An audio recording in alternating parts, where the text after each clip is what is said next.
Fala galera, bom dia. Bom dia, boa noite, né? Tô gravando esse vídeo à noite, quinta-feira à noite, a gente terminou a aula agora há pouco, tarde da noite. Pois eu acredito que na sexta-feira, enquanto vocês estiverem assistindo isso, eu vou liberar esse vídeo ali por madrugada, 2, 3 horas da manhã. Então vocês vão poder assistir em qualquer horário na sexta-feira. Eu acredito que a gente não vai ter muita movimentação na sexta, meu ponto de vista, tá? Hoje a gente teve uma movimentação muito interessante, por isso que eu resolvi fazer esse morning call agora. Vou fazer um fechamento da quinta-feira e o morning call da sexta-feira, tudo junto aqui. E eu acho que vai ser bem produtivo para vocês aqui. Então vamos aqui, ó, os índices hoje, na quinta-feira. Hoje que eu digo quinta-feira, tá? Vocês vão estar assistindo isso na sexta.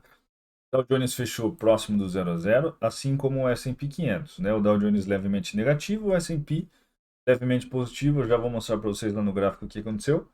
E o Nasdaq fechou no positivo 0,6. O VIX, que é o índice de volatilidade, mais conhecido como índice do medo, subiu demais durante o dia, mas depois no decorrer aí, não, durante a madrugada, né, subiu demais e no decorrer do dia ele caiu bastante. E alguns índices da Europa e tal acabaram fechando no negativo. Quando a gente vem aqui para dados econômicos, o que é necessário a gente entender, ó. A gente olhar aqui, lembra dos dados de inflação que saiu lá na quarta-feira? Dados de inflação nos Estados Unidos, todos eles mostraram que está subindo e subindo bem, até dobrando. A gente conversou sobre isso. Hoje, digo quinta-feira, tá? É sexta-feira, não se esqueça. Também saíram alguns dados que mostram que a economia americana está se recuperando. Pedidos iniciais por seguro-desemprego saiu 470 mil. Depois da pandemia, a gente não teve esses números aqui, é a primeira vez, então cada vez mais está melhorando.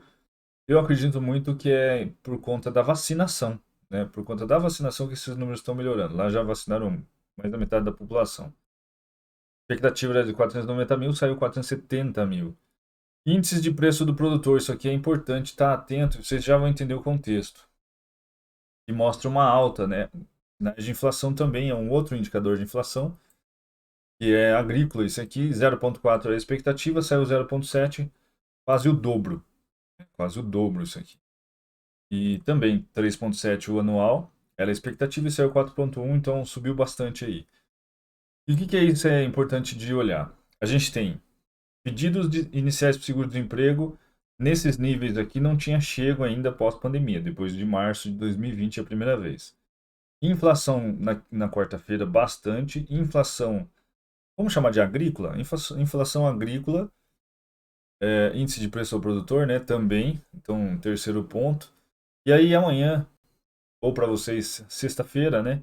Vai sair aqui às 9h30, vendas no varejo. E normalmente vendas no varejo para a gente é meio que irrelevante, porque acaba não trazendo volatilidade para os mercados. Porém, dentro deste contexto que eu estou mostrando para vocês, é bem provável que esses números aqui saiam altos, apesar das expectativas serem bem baixas. Ó.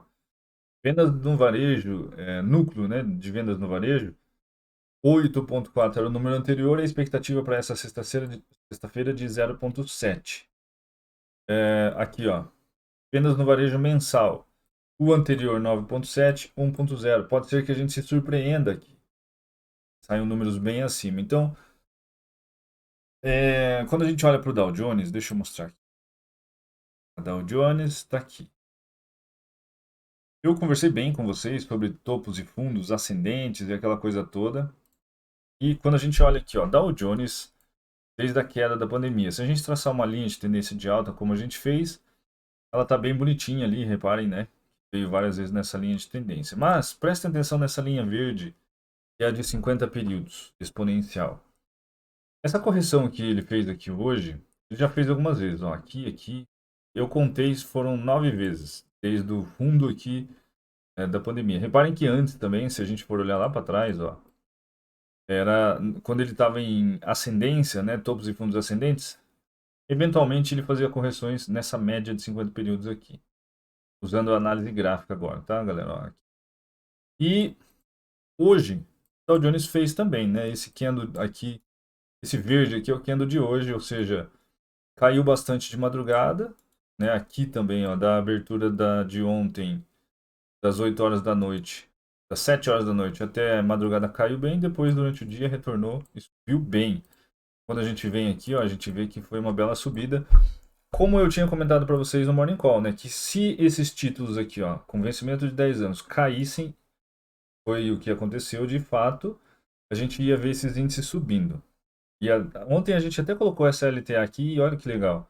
Foi buscar essa LTA aqui. Eu nem mexi nisso, né? Foi do jeito que eu coloquei ontem no Morning Call para vocês, acabou ficando aí. Então, eles caíram, o rendimento dos títulos caindo e os índices subiram exatamente como a gente estava prevendo. Lembrando que a gente não está aqui para adivinhar o futuro, mas vocês conseguiram aproveitar o Morning Call é para vocês terem pego essas subidas aqui, galera. Se vocês não pegaram também, vocês têm que rever os conceitos de vocês aí.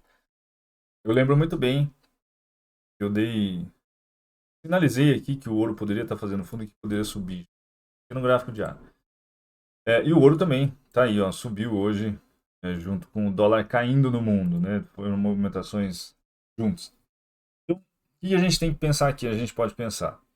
Então, o Jones eventualmente faz correções aqui. Ele poderia continuar subindo, já que ele já corrigiu, né? Será que isso aqui de fato é uma correção ou ele vai acumular e vai continuar a cair e fazer uma queda maior aqui? Então, o que a gente tem que ponderar? O que a gente tem que pensar? Para o Dow Jones continuar subindo, o que precisa acontecer? Essa pergunta a gente sempre tem que fazer. Então, por exemplo, primeiro ponto, políticas fiscais e monetárias, elas têm que continuar expansionistas. O que é expansionista? É juros baixos, é o Fed fazendo a recompra de títulos que eles estão fazendo por mês, são 120 bilhões de dólares, né? Se não me falha a memória, são 80 bilhões de dólares em títulos que eles estão comprando do governo e 40 bilhões em títulos de hipotecas. Se não me falha a memória, é isso. Então, se eles mantiverem essas políticas, pode ser que ainda se sustente. Por quê? Se a gente vê um consumo aumentando nos Estados Unidos, consumo primeiro, por mais que a gente esteja vendo ali sinais de inflação, consumo aumentando, desemprego diminuindo, aqueles pedidos iniciais para o seguro-desemprego, entra tudo nesse contexto, diminuindo, igual está diminuindo lá. Vendas no varejo aumentando, que vai sair na sexta-feira, 9h30 da manhã. Pode ser sim que esses índices continuem subindo. E essa queda de hoje só foi uma correção. Quando que esses índices podem realmente voltar a cair ou virar para uma tendência de baixa? Porque aqui a tendência primária é de alta, né? É o dia que o Fed tirar o pé do acelerador e falar assim, ó, vamos diminuir, não vamos mais comprar 120 bilhões por mês, vamos comprar 40, vamos comprar 60, alguma coisa assim. Ou não vamos comprar nada, que eu acho difícil isso acontecer.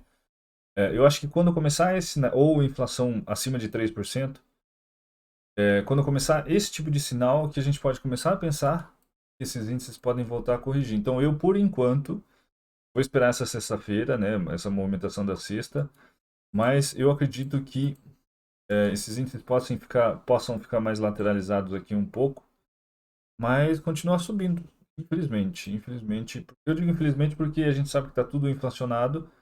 Quanto mais sobe, a gente sabe que o mercado sobe de escadinha e desce de elevador, ou seja, quanto mais alto ele tiver, né, mais distante será a gente ter uma chance de uma queda muito maior. Mas esse é o meu ponto de vista.